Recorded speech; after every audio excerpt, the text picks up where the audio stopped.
ನಮಸ್ಕಾರ ಸ್ನೇಹಿತರೆ, ನಾನು ಇವತ್ತು ಮಾತಾಡ್ತಿರೋ ಟಾಪಿಕ್ಕು ಹೆದರಿಕೆ.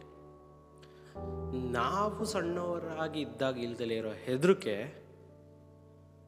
ನಾವು ದೊಡ್ಡವರಾದ್ಮೇಲೆ ಜಾಸ್ತಿ ಆಗಿರೋ ಹೆದರಿಕೆ,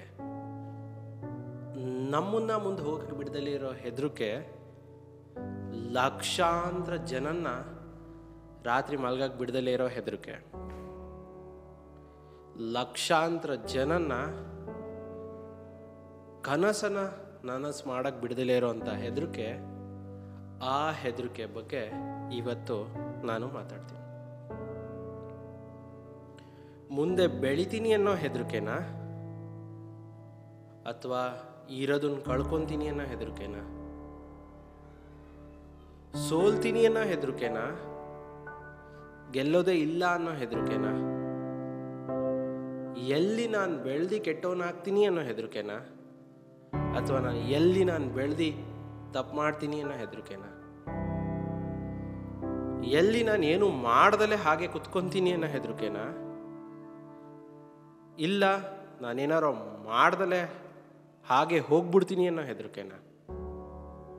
ಅದೇ ಹೆದರಿಕೆ ನಿಮ್ಮನ್ನ ತಡಿತಿರೋದು, ನಿಮ್ಮ ಕನಸನ್ನ ನನಸು ಮಾಡೋಕ್ಕೆ ಬಿಡದಲೇ ಇರೋದು. ಆ ಹೆದರಿಕೆ ಯಾವುದು? ಸ್ನೇಹಿತರೆ, ಏನಕ್ಕೆ ನಾನು ಕೇಳ್ತಿದ್ದೀನಿ ಅಂತ ಅಂದರೆ, ಎಷ್ಟೋ ಟೈಮು ನಾವು ಹೊಸದು ಮಾಡಬೇಕಾದ್ರೆ ತಡೆಯೋವಂಥದ್ದೇ ಹೆದರಿಕೆ. ಫೇಲ್ ಆಗ್ತೀನಿ ಅನ್ನೋ ಹೆದರಿಕೆನಾ, ಅಥವಾ ತಪ್ಪು ಮಾಡ್ತೀನಿ ಅನ್ನೋ ಹೆದರಿಕೆನಾ, ಅಥವಾ ನಾನೇನೋ ಹೊಸದು ಮಾಡೋಕ್ಕೆ ಹೋಗಿ ತನ್ನೋರಿಗೆ ಎಲ್ಲಿ ಹರ್ಟ್ ಆಗತ್ತೆ ಅನ್ನೋ ಹೆದರಿಕೆನಾ? ಆ ಹೆದರಿಕೆ ಯಾವುದು? ನನ್ನ ಹತ್ರ ಸಮಯ ಇಲ್ಲ ಅನ್ನೋ ಹೆದರಿಕೆನಾ, ನನ್ನ ಹತ್ರ ಇರೋ ಸಮಯನ ಹಾಳು ಮಾಡ್ತಿದ್ದೀನಲ್ಲ ಅನ್ನೋ ಹೆದರಿಕೆನಾ? ಆ ಹೆದರಿಕೆ ಯಾವುದು? ಎಲ್ಲಿ ತನಕ ನಮಗೆ ಆಗ್ತಿರೋಂಥ ಹೆದರಿಕೆ ಯಾವುದು ಅನ್ನೋದು ನಮಗೆ ಗೊತ್ತಾಗಲ್ಲ, ಅಲ್ಲಿ ತನಕ ನಾವು ಮುಂದೆ ಹೋಗೋದು ಕಷ್ಟ ಆಗತ್ತೆ. ಸೊ ಹಾಗಾಗಿ ಮಾಡಬೇಕಿರೋದೇನೆಂದರೆ, ನಮಗಾಗ್ತಿರೋವಂಥ ಹೆದರಿಕೆ ಯಾವುದು ಅನ್ನೋದನ್ನು ನಾವು ಮೊದಲು ಫೈಂಡ್ ಔಟ್ ಮಾಡಬೇಕು. ಅದು ಗೊತ್ತಾಗಬೇಕು ಅಂತ ಅಂದರೆ ಈ ವಿಡಿಯೋನ ಒಂದು 4-5 ಸಲ ಮಿನಿಮಮ್ ನೋಡಿ.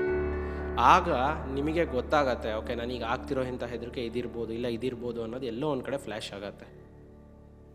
ಫಸ್ಟ್ ಆಫ್ ಆಲು ಅದು ಗೊತ್ತಾಗಬೇಕು. ಗಾಯ ಎಲ್ಲಾಗಿದೆ ಅಂತ ಗೊತ್ತಾಯಿತು ಅಂದರೆ ತಾನೇ ಔಷಧಿ ಹಚ್ಚಕ್ಕಾಗೋದು. ಗಾಯ ಎಲ್ಲಾಗಿದೆ ಅಂತ ಗೊತ್ತಾಗಿಲ್ಲ ಅಂದರೆ ಔಷಧಿ ಹೇಗೆ ಹಚ್ಚಕ್ಕಾಗತ್ತೆ? ಸೊ ಅದೇ ಥರನೇ ಯಾವ ವಿಚಾರಕ್ಕೆ ಹೆದರಿಕೆ ಆಗ್ತಿದೆ ಅನ್ನೋದು ಗೊತ್ತಾಗಲಿಲ್ಲ ಅಂತ ಅಂದರೆ ಏನು ಮಾಡಬೇಕು ಅನ್ನೋದು ಗೊತ್ತಾಗೋದಿಲ್ಲ. ನಮ್ಮ ಮನಸ್ಸೊಳಗಡೆ ನಮಗೆ ಬರ್ತಿರೋವಂಥ ಹೆದರಿಕೆ ಹೆದರಿಕೆ ಅನ್ನೋದು ನಮಗೆ ಗೊತ್ತಾಗಬೇಕು. ನಿಮಗೆ ಮೈಂಡ್ಸೆಟ್ ವಿಚಾರದ ಬಗ್ಗೆ ಇನ್ನೂ ಕಲಿಬೇಕು ಅಂತ ಅನಿಸಿದರೆ ಮೈಂಡ್ಸೆಟ್ ಅಂತ ಕಮೆಂಟ್ ಮಾಡಿ. ನನ್ನ ಟೀಮಿಂದ ಯಾರೊಬ್ಬರು ನಿಮಗೆ ಸಹಾಯ ಮಾಡ್ತಾರೆ ನನ್ನ ಜೊತೆ ಕನೆಕ್ಟ್ ಆಗೋಕ್ಕೆ. ಮತ್ತು ನಿಮಗಾಗ್ತಿರೋ ಹೆದರಿಕೆ ಯಾವುದು ಅಂತ ನೀವು ತಿಳ್ಕೊಬೇಕು ಅನ್ನೋದೇ ಆಯಿತು ಅಂದರೆ ಈ ವಿಡಿಯೋನ ಒಂದು 3-4 ಸಲ ನೋಡಿ. ನಿಮಗೊಂದು ಐಡಿಯಾ ಬರುತ್ತೆ ನಿಮಗಾಗ್ತಿರೋ ಹೆದರಿಕೆ ಯಾವುದು ಅಂತ. ಮತ್ತೆ ನಾಳೆ ಹೊಸ ವಿಡಿಯೋದೊಂದಿಗೆ ನಿಮ್ಮ ಮುಂದೆ ಬರ್ತೀನಿ. ಧನ್ಯವಾದ.